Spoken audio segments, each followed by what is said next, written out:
Hello, मैं हूं अव्वल। किसी चीज की आदत होना और किसी चीज के आदी होना, दोनों में फर्क है।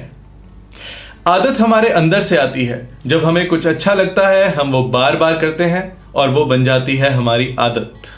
आदत के लिए इंग्लिश वर्ड है हैबिट। मुझे बोलने की आदत है। I have a habit of talking. उसे नाखून चबाने की आदत है। She has a habit of biting nails. और आदी होने का मतलब है कोई ऐसा काम जो पहले आपके लिए मुश्किल था या आपको अच्छा नहीं लगता था, पर आपको बार बार करना पड़ता रहा और एक वक्त के बाद आपको उसकी आदत सी हो गई। आप उस काम के आदी हो गए। आदी होने का इंग्लिश एक्सप्रेशन दो वर्ड्स को मिलाकर बना है, यूज्ड टू। मैं देर तक काम करने का आदी हूं। I am used to working till late. इसका सेंटेंस बनाने का तरीका वैसा ही है जिस तरह से हम बोलते हैं मैं खुश हूं, आई एम हैप्पी। मैं हैरान हूं, आई एम सरप्राइज्ड। और इसी तरह से मैं आदी हूं, आई एम यूज्ड टू। और जिस काम का आदी हूं उसका इंग्लिश वर्ड आईएनजी फॉर्म में आएगा। मैं काम करने का आदी हूं, I am used to working. मैं देर तक काम करने का आदी हूं, I am used to working till late. मैं ट्रैफिक में ड्राइव करने का आदी हूं, I am used to driving in traffic. आप यूज्ड टू हो सकते हो, आदी हो सकते हो, या तो किसी काम को करने के, जिस तरह से हमने अभी देखा, या फिर किसी चीज के। बीवी के नखरे, बॉस का गुस्सा, मौसम या कोई भी चीज जिसे जैसे भी हो बस अपनाना पड़ता है। और एक वक्त के बाद आपको वो चीज उतनी खटकती नहीं क्योंकि आप उसके आदी हो जाते हो। मैं दिल्ली की गर्मी का आदी हूं, I am used to Delhi's heat. जब आपने कहना हो किसी चीज के आदी होने के बारे में तो उसी तरह से सेंटेंस बनेगा और यूज्ड टू के बाद वो वर्ड आएगा, वो नाउन आएगा जिस चीज की बात हो रही है। मैं उसके नखरों का आदी हूं, I am used to her tantrums. Hindi में बोलते हुए हम अक्सर आदी होने के लिए भी आदत वर्ड ही यूज करते हैं। मुझे इस मौसम की आदत है कहने का मतलब होता है कि मैं इस मौसम का आदी हूं। सो आने वाली कुछ एग्जांपल्स में मैं दोनों वर्ड्स यूज करता रहूंगा। मुझे तुम्हारे भाषण की आदत है, I am used to your lectures.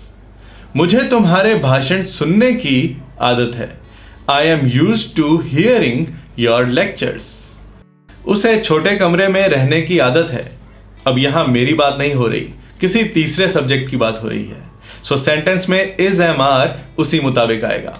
उसे छोटे कमरे में रहने की आदत है, he is used to living in a small room. वो लोग कच्चा दूध पीने के आदी हैं, they are used to drinking raw milk. Shilpa इस मौसम की आदी है, Shilpa is used to this weather. मैं तुम्हारी बकवास का आदी हूं, I am used to your nonsense. हम समाज में मौजूद करप्शन के आदी हैं, we are used to the corruption in the society. अब नेगेटिव सेंटेंसेस की आदी नहीं है, उस काम या चीज की आदत नहीं है। सो अगर वो काम करना पड़े तो जरा मुश्किल होगा। ऐसे सेंटेंसेस में नॉट यूज्ड टू लगाया जाता है। दीपक पैदल चलने का आदी नहीं है, Deepak is not used to walking on foot. मुझे जल्दी उठने की आदत नहीं है, I am not used to getting up early. मुझे ना सुनने की आदत नहीं है, I am not used to hearing a no. अब क्वेश्चंस देखते हैं। क्या तुम इस गर्मी के आदी हो, are you used to this heat. क्या वो वक्त बे वक्त काम करने का आदी है, is he used to working odd hours. क्या सुकरात बसों में सफर करने का आदी है, इज सुकरात used to travelling by buses. क्या इस ऑफिस में सबको ओवरटाइम करने की आदत है, is everyone in this office used to working overtime. अब हम इन बातों को दूसरे टेंस में भी बोल सकते हैं। जब कहना हो आदी थे तो इज एम आर सब्जेक्ट के मुताबिक वॉज या वर बन जाएंगे। शादी से पहले मुझे अकेले रहने की आदत थी, before marriage I was used to living alone. पुराने दिनों में सब रिश्वत देने के आदी थे।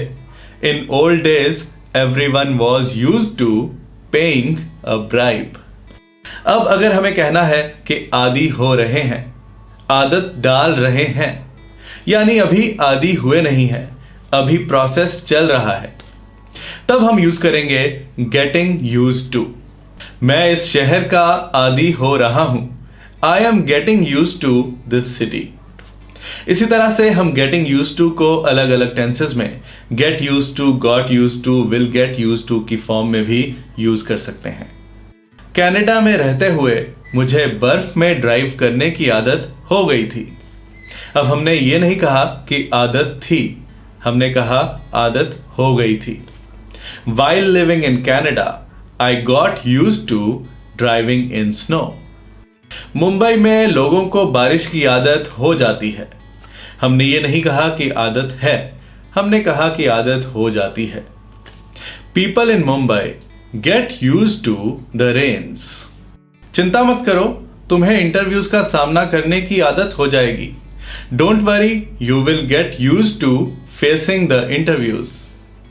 अब मैं आपको बताने वाला हूं यूज्ड टू का एक और मतलब। इसे समझना काफी आसान है क्योंकि इसे सिर्फ पास्ट टेंस में ही यूज किया जाता है। इसे देखते हैं एक ब्रेक के बाद। अब देखते हैं यूज्ड टू का दूसरा मीनिंग।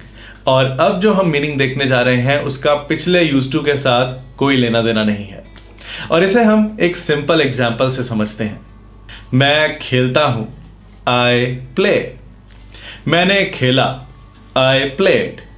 मैं खेल रहा था, आई वॉज प्लेइंग। मैं खेलता था, यानी मैं खेला करता था। इसके लिए हम बोलेंगे I used to play.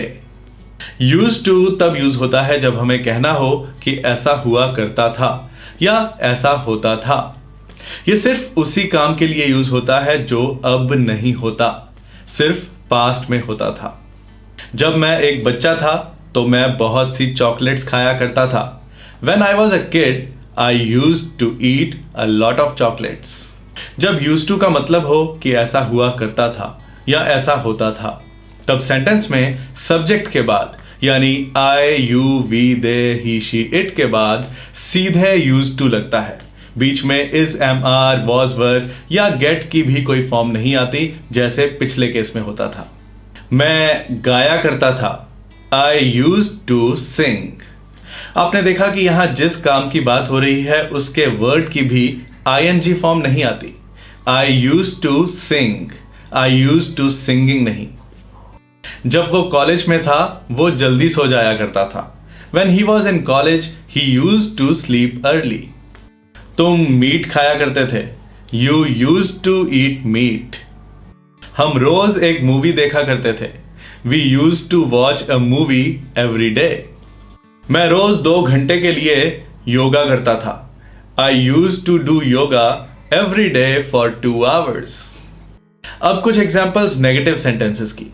Negative में बात करते हुए कि ऐसा नहीं होता था या ऐसा नहीं हुआ करता था, हम सब्जेक्ट के बाद did not used to लगाएंगे।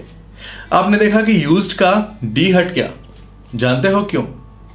क्योंकि यहां सेंटेंस में लग गया did, और did के रूल के मुताबिक used to बन जाएगा used to। बचपन में मैं मीट नहीं खाता था, I did not used to eat meat during childhood। हम यहां did not used to को शॉर्ट में didn't used to भी कह सकते हैं। I didn't used to eat meat during childhood। मैं गाना नहीं गाता था, I didn't used to sing। वैसे आप didn't बोलो या didn't बोलो एक ही बात है, जैसे आपको कंफर्टेबल लगे आप बोल सकते हो। मैं तुम्हारी तरह टाइम वेस्ट नहीं करता था, I didn't used to waste time like you। यहां like you का मतलब है तुम्हारी तरह। अगर आपने कहना है कि कभी नहीं करता था, तो आप सेंटेंस में didn't की जगह never लगा दो। जब सेंटेंस में से did निकल गया तो used to फिर से used to बन जाएगा। मैं कभी नकल नहीं करता था, I never used to cheat। वो कभी तेज ड्राइव नहीं करता था, He never used to drive fast। अब देखते हैं यूज्ड टू का एक और मतलब, और इस वीडियो का आखिरी टॉपिक है वो, एक ब्रेक के बाद। अब इंग्लिश में एक और जगह यूज्ड टू का इस्तेमाल होता है। आप इंग्लिश वर्ड यूज का मतलब तो समझते ही हो। यूज मतलब इस्तेमाल करना। मैं पेन इस्तेमाल करता हूं। I use a pen. मैंने पेन इस्तेमाल किया। I used a pen. मैंने लेटर लिखने के लिए पेन इस्तेमाल किया। I used a pen to write a letter. अब यहां यूज्ड टू इकट्ठा नहीं है, पर इस सेंटेंस को हम एक और तरीके से बोल सकते हैं। पेन को लेटर लिखने के लिए इस्तेमाल किया गया। यहां हमने उस सब्जेक्ट का जिक्र हटा दिया जिसने पेन को इस्तेमाल किया। इसे इंग्लिश ग्रामर में पैसिव वॉइस कहते हैं। जब काम करने वाला उतना जरूरी नहीं होता तो उसका जिक्र हटा दिया जाता है। पेन को लेटर लिखने के लिए इस्तेमाल किया गया। The pen was used to write a letter. अब यहां यूज्ड टू साथ में दिखेंगे, और इस यूज्ड टू का बहुत सिंपल सा मतलब है कि इस्तेमाल किया गया। यहां टू के बाद जो वर्ब है उसकी आईएनजी फॉर्म नहीं आएगी, इसीलिए सेंटेंस में राइट बोला गया है। हम मूवीज में ये डायलॉग सुनते हैं कि उसे मारने के लिए इस चाकू का इस्तेमाल किया गया था। This knife was used to kill him. इस वीडियो को लाइक करने के लिए इस बटन का इस्तेमाल किया जाता है। This button is used to like this video. आप इशारा समझ गए ना? मैं मिलूंगा कुछ और इंटरेस्टिंग इंग्लिश लेसन्स के साथ अपनी नेक्स्ट वीडियो में। Thank you, bye bye.